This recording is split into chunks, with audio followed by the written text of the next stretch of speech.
자, 미분양 매입 요거랑 관련해갖고 모럴 해저드라고 해갖고 요것은 이제 도덕적 해이, 요것을 이야기하는 건데 미분양 매입이랑 모럴 해저드랑 어떤 관계가 있는지 여러분들과 같이 보려고 합니다. 자, 이것은 어떤 뭐 뉴스, 부동산 뉴스 관련된 기사는 아니고요. 그냥 논설위원이 하는 얘기예요. 그러니까 이제 항상 그 드라이한 얘기 있잖아요. 무엇은 뭐 우리가 원하는 편집과는 상관이 없는 내용이 좀 다릅니다. 방향과 다를 수 있습니다. 이런 얘기 항상 면피식으로서 나가는 얘기 항상 하죠.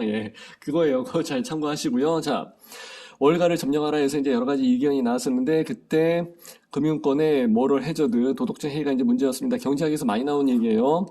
금융위기가 발생해서 여러 가지 이제 부채가 좀 들어가고 위기가 좀 들어가고 공적 자금이 많이 들어가는 케이스가 있었었는데 이제 공적 자금이 많이 들어가는 케이스다 하면은 우리나라에서 공기관 또는 준공기관도 마찬가지예요. 그렇게 들어가는 경우가 있으니까. 그래서 얘네들 같은 케이스는 이사진들은 막대한 보너스를 챙겼다. 이것이 이제 조금 도의적으로 도덕적으로 문제가 되는 케이스고 이 사람들은 모럴 해저드가 된 상황이기 때문에 여기에 대해서는 제재를 가했어야 되는데 정부에서도 이제 그렇게 진행을 한다는 게 사실 어려웠었죠. 근데 이게 우리나라에도 있을 법한 일이다라고 해서 이제 이야기를 하는 거예요. 거기서 이제 얘기했던 게 둔촌 주공.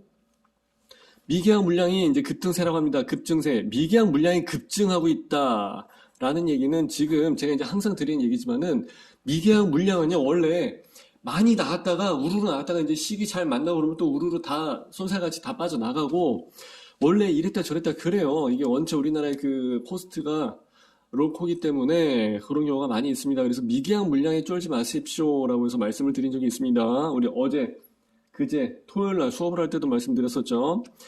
자, 그래서 6만 가구를 한계치라고 생각하고 있는데 이것은 뭐 넘어가는 것들은 뭐 기정사실화 되고 있는 상황이고 아이고 DSR만 풀어봐 다 나가 그날로 다 나갑니다. 자, 개별 사업장도 불안한 소식이 계속해서 이제 들려온다고 합니다. 그래서 이제 나온 게 둔촌주공.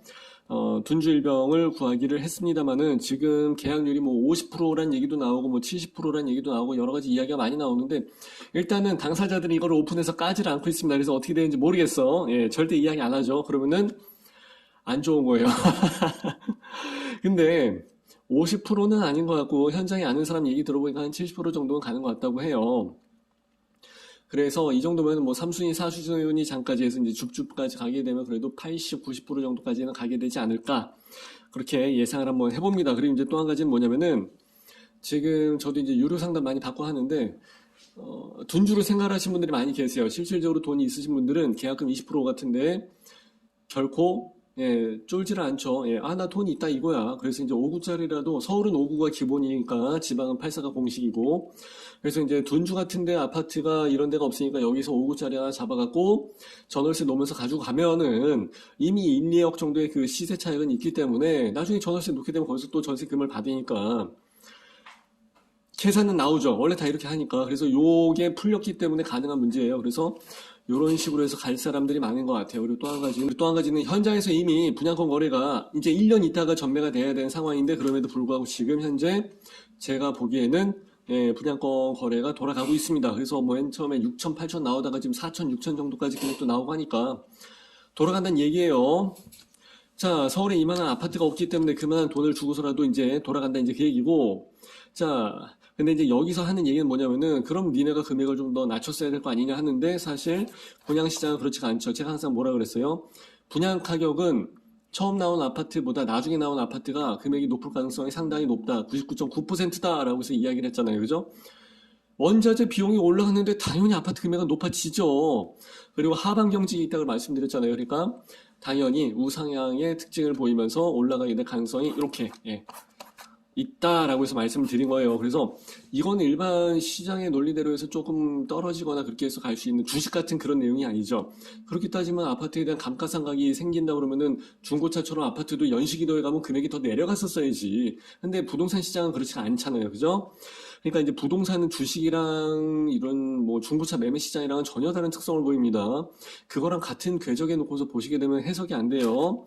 자, 그렇기 때문에 이미 정부는 한국토지주택공사 LH까지 동원을 해서 요거 어떻게든 커버를 하려고 한다라는 얘기가 나오고 있는데 제가 보기엔 그럴 것 같지는 않고요. 일단은 피거래가 돌아간다는 얘기는 일단 이래저래 끌고 가면은 답은 나올 것 같아요. 그래서 제가 봤을 때는 LH까지 동원하려고 하지만은 그럴 일까지는 없을 것 같고요. 자, 정부가 부동산 규제를 푸는 것과 시장에 직접적으로 해서 개입을 하는 것은 차원이 다른 문제죠. 제가 항상 이야기하는 게 이거죠. 그죠? 시장에 개입을 한다는 것은 말 그대로 외생적인 정치 함수를 이야기하는 거예요. 그렇게 되면은 시장이 왜곡이 되기 때문에 시장 논리대로 돌아가지를 않기 때문에 나중에 여기에 대한 옛날에 그 전월세 임차 3법 들어간 것처럼 부작용의 여파가 굉장히 심합니다라고 해서 이제 말씀을 드렸던 거죠. 자, 그리고 이제 또 한 가지는 이익의 사유화, 근데 손실의 공용화, 이렇게 돼서 이제 공적 자금이 투입을 한다 이런 걸 걱정을 하는 것 같은데 옛날 과거 미국 정부의 실책이 국내 한국에서는 되풀이되지 않기를 바란다라고 해서 나와 있는데 설마 그러겠습니까? 기존에 있었던 일들은 하긴 뭐 미국은 좀 그렇긴 하지만 우리나라 같은 케이스에서 공적 자금이 투입이 된 거는 하긴 GM도 있으니까 꼭 공기업만은 아니긴 합니다. 그러나 이제 자동차 시장하고 이제 동네 여기 부동산 시장에 대한 그 시각은 완전히 다르기 때문에 해당 아파트를 살리기 위해서 정부가 어느 정도 규제를 풀었다까지는 이해를 하는데 규제를 푸는 것이 아니라 이렇게 하고 난 다음에도 안 되니까 시장에 직접적인 규제를 해서 외생 변수로서 작용을 한다 그러면은 이것은 가만히 있지 않을 것 같아. 그죠? 그러면은 다음번에 아파트 분양하는 데는 가만히 있겠냐고. 다 대단지로 해서 그냥 되면은 좋고 아니면 말고 미분양 어떻게 해주세요. 그냥 다 이렇게 해버리고 공적 자금 투입하고 그러면은 일반 국민이 가만히 있진 않죠. 예. 또 이제 내년인가 내후년인가 이제 또 총선이 나와 있고 이제 벌써 무르익어 가는 시기가 있기 때문에 함부로 그렇게 해서 공적 자금을 투입을 해서 한다고 보기에는 조금 어려울 것 같고 제가 봤을 때 이 뉴스는 설마 제가 보기에는 설마 이렇게까지 될까? 예, 그런 생각을 한번 해봅니다. 이 정도까지는 아닐 것 같고요. 어쨌든 그렇게 되면은 문제는 심각해질 것 같고요. 자, 이렇게 해서 일단은 신문 사설이에요. 이번엔 뉴스가 아니라 사설을 보고서 여러분들과 같이 이야기를 잠깐 나눠봤습니다. 하여튼 지금 현장에서는 돌아간다는 이야기 여러분들이 좀 참고하시면은 좋을 것 같습니다. 참, 답글이 하나 달렸습니다. 한 2년 전인가 3년 전에 방송을 했던 건데 용인 쪽에서 아파트 분양을 가지고 진행을 했었었는데 지금 폭락했다고 책임지라고 합니다. 내가 알기로는 그 사이 금액이 많이 올라갔거든요. 예, 그때는 뭐하고 그죠? 떨어질 땐 이제 와서 책임지라 그러고 똑같은 얘기예요. 이익의 사유와 손실의 공유와 예. 자, 올라갔을 때는 그럼 진작에 얘기를 해줬어야지. 그럼 그 금액을 가지고 어떻게 팔아가고 어떻게 재투자를 해야 되는지 내가 그 다음 두 번째 세컨 스테이지를 알려줬을 텐데 그죠? 예. 그때 연락 안 한 게 죄입니다.